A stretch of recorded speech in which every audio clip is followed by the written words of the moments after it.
Hello बच्चों, मैं हूं आरजे सर और अपन डिस्कस कर रहे हैं इलेक्ट्रिक कैपेसिटेंस, विद्युत धारिता।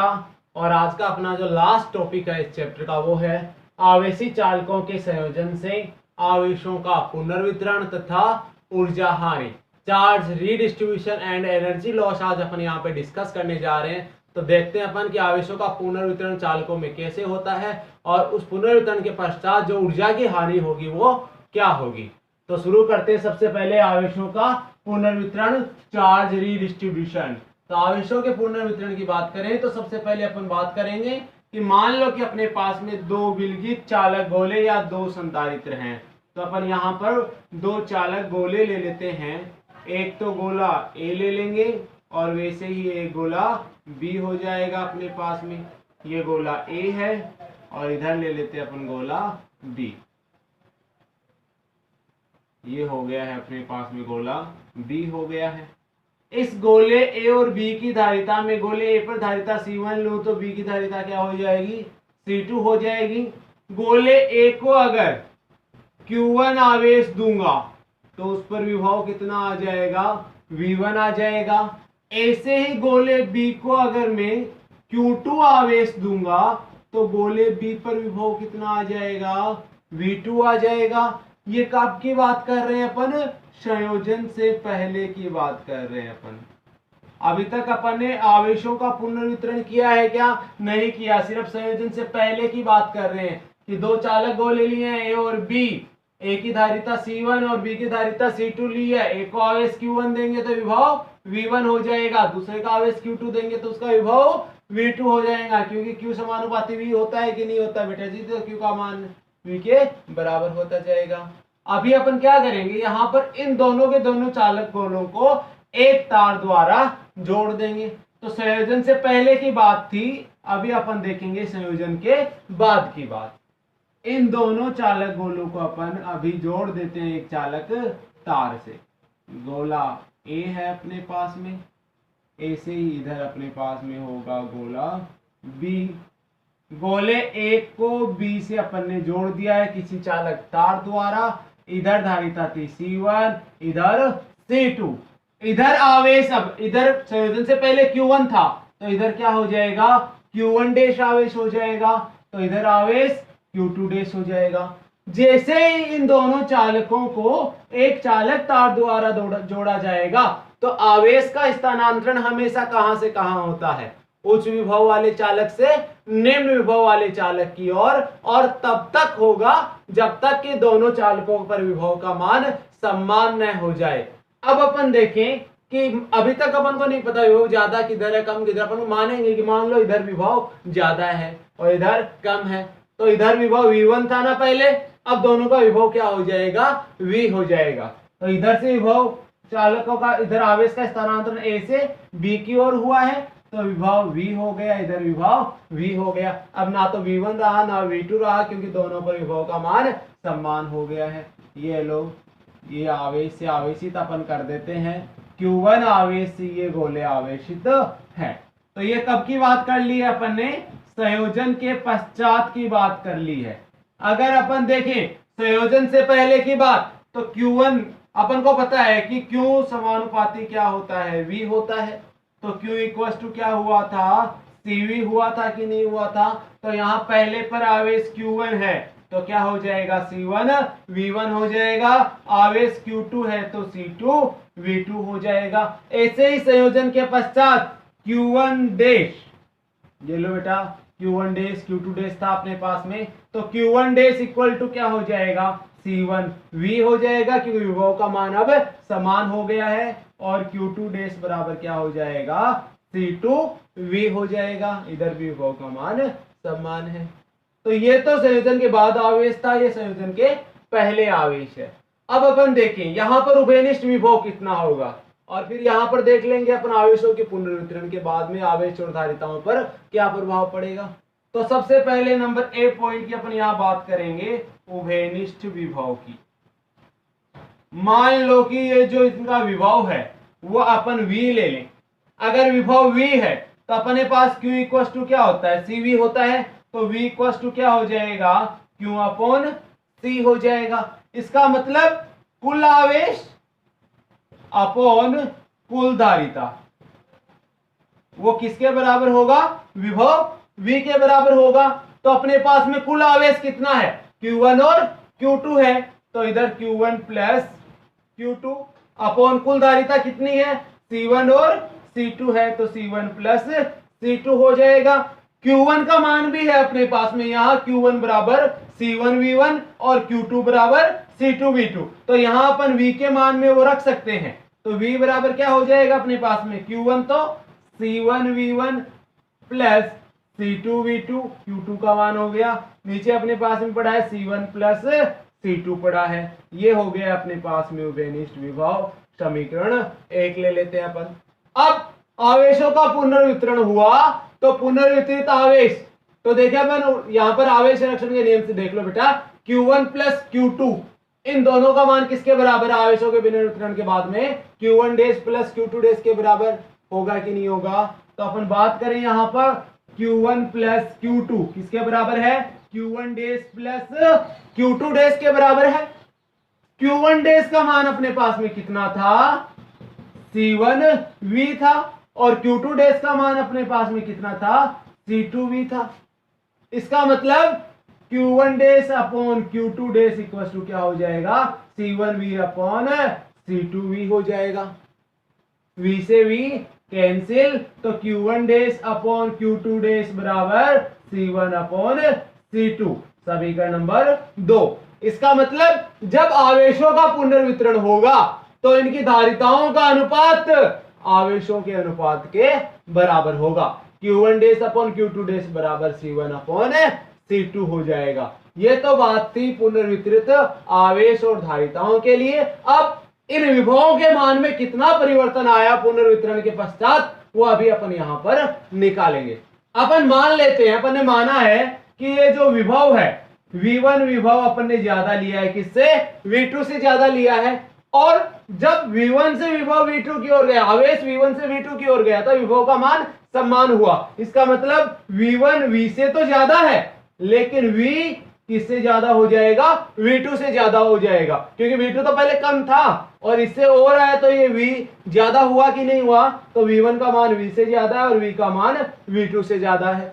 तो A चालक के विभव में कितना परिवर्तन आया अपन निकाल सकते हैं V होने में, और B चालक के विभव में कितना परिवर्तन आया V होने में।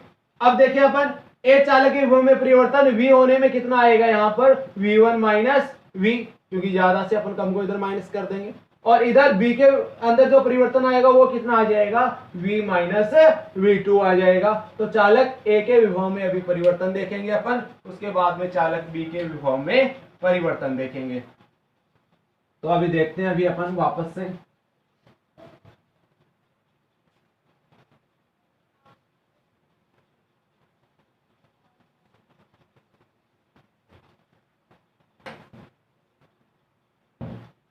हाँ तो बेटा जी यहां पर V1 अपन ने ज्यादा लिया है किससे? V2 से। माना V1 ज्यादा है किससे? V2 से। तो V1 ज्यादा है V से और V ज्यादा है V2 से, ये अभी अपन ने बात की थी। तो अभी अपन देखें चालक A के विभव में परिवर्तन, और जो चालक A के विभव में परिवर्तन है वो कितना आ जाएगा? डेल V1 बराबर V1 माइनस V आ जाएगा। V क्या है? यहाँ पर उभयनिष्ठ विभव है, तो डेल V1 बराबर V1 माइनस V। उभयनिष्ठ विभव कितना होता है? अभी अपन ने यहाँ सोल्व किया था, C1V1 plus C2V2 upon C1 plus C2 हो जाएगा। ये उभयनिष्ठ विभव की बात कर लेंगे अपन। अब यहां पर देखें डेल V1 की वैल्यू अपन को फाइंड करनी है, तो ये C1 प्लस C2 कंप्लीट पे एलसीएम लेंगे, तो इसको मल्टीप्लाई में ले आते हैं अपन। तो क्या हो जाएगा? C1 plus C2 V1 minus C1 V1 plus C2 V2, इधर अपने पास में हो जाएगा C1 प्लस C2 हो जाएगा। तो इधर अपन और आगे देखें डेल V1 बराबर इधर C1 V1 ब्रैकेट को ओपन करो प्लस C2 V1 माइनस इधर अपने पास पड़ा है C1 V1 plus C2 V2 upon C1 plus C2 पड़ा है अपने पास में। तो डेल V1 इक्वल टू कितना आएगा? C1 V1 plus C2 V1 तो है ही अपने पास में, माइनस साइन आया है, तो C1V1 अंदर वाले साइन बदल जाएंगे, minus C2V2 upon C1 plus C2 आएगा अपने पास में। C1V1 से कैंसिल आउट हो गया है, इधर अपने पास में क्या बचा, C2V1 और C2V2। तो अपन यहां से C2 भी कॉमन ले सकते हैं। अगर अपन यहां से C2 कॉमन लें तो del V1 equal to C2 common आ गया है, इधर बचा V1 माइनस V2 अपने पास में, और कितना आ जाएगा नीचे, C1 प्लस C2 आ जाएगा। ये हो जाएगा अपना समीकरण नंबर 3 हो जाएगा। ठीक है बेटा जी, यहां से अपन ने डेल V1 तो निकाल लिया, अभी अपन यहां से डेल V2 भी निकाल सकते हैं, चालक विभव B के विभव में परिवर्तन। और चालक B के विभव में परिवर्तन, और चालक B के विभव में कितना परिवर्तन आएगा। अपन ने देखा कि V1 ज्यादा है किससे, V2 से। V1 V2 से तो ज्यादा है, लेकिन V ज्यादा किससे है, ये भी V2 से ज्यादा है, तो डेल V2 इक्वल टू क्या हो जाएगा, V माइनस V2 हो जाएगा। अब अपने पास में V माइनस V2 है, तो डेल V2 बराबर V की वैल्यू क्या है, V उभयनिष्ठ विभव है, और उभयनिष्ठ विभव कितना होता है, C1V1 plus C2V2 upon C1 plus C2 minus V2 हो गया अपने पास में। अभी वही बात, C1 प्लस C2 को उधर ले जाओ, कंप्लीट पे एलसीएम आ जाएगा, तो del V2 equal to C1V1 plus C2V2 minus C1 plus C2 into V2 upon C1 plus C2। अभी अपने पास में C1 plus C2 into V2 है, तो ये V2 का अपन यहां से मल्टीप्लाई कर लो, तो क्या हो जाएगा, डेल V2 बराबर C1V1 plus C2V2 minus C1V2 plus C2V2, C1V2 plus C2V2 upon C1 plus C2 हो जाएगा। तो यहां से अपन देखें डेल V2 इक्वल टू, इधर ब्रैकेट्स को ओपन कर दो, साइन आगे का चेंज हो जाएगा, तो C1V1 plus C2V2 minus C1V2 minus है बाहर, अंदर प्लस है तो माइनस हो जाएगा, C2V2 upon C1 plus C2 हो जाएगा। इधर क्या क्या कैंसिल हो रहा है, C2V2 प्लस से C2V2 माइनस कैंसिल हो गया, क्या बचा C1V1 प्लस, इधर C1V1 minus C1V2 upon C1 plus C2, ये वैल्यू अपने पास में अभी बची है। तो अभी अपन देख लेते हैं कितनी वैल्यू आएगी अपने पास में, डेल V2 इक्वल टू अपने पास में आएगा C1V1 प्लस, इधर माइनस आया है सॉरी, कितना आएगा C1V2 upon C1 plus C2। तो यहां से देखो C1 वापस से कॉमन आ रहा है, तो डेल V2 इक्वल टू क्या हो जाएगा, C1V1 minus V2 upon C1 plus C2 हो जाएगा। इसे अपन दे देते हैं यहां पर समीकरण नंबर 4। ये समीकरण 3 था, तो ये हो गया समीकरण नंबर 4। अभी अपन देख सकते हैं समीकरण 3 व 4 से क्या हो जाएगा, del V1 upon del V2। तो यहां पर विभवों का जो परिवर्तन आएगा निकलकर, वो अपन यहां से फाइंड कर सकते हैं। तो डेल V1 की वैल्यू क्या है अपने पास में, इधर पड़ी है C2V1 minus V2 upon C1 plus C2 upon, इधर देखिए अपन V2 की वैल्यू ये पड़ी अपने पास में C1V1 minus V2 upon C1 plus C2 हो जाएगा। तो V1 minus V2 upon C1 plus C2, V1 minus V2 upon C1 plus C2, same values अपन कैंसिल आउट कर देंगे। अपने पास में del V1 upon del V2 equal to कितना बचेगा, इधर C2 अपॉन C1 बचेगा, समीकरण नंबर 5।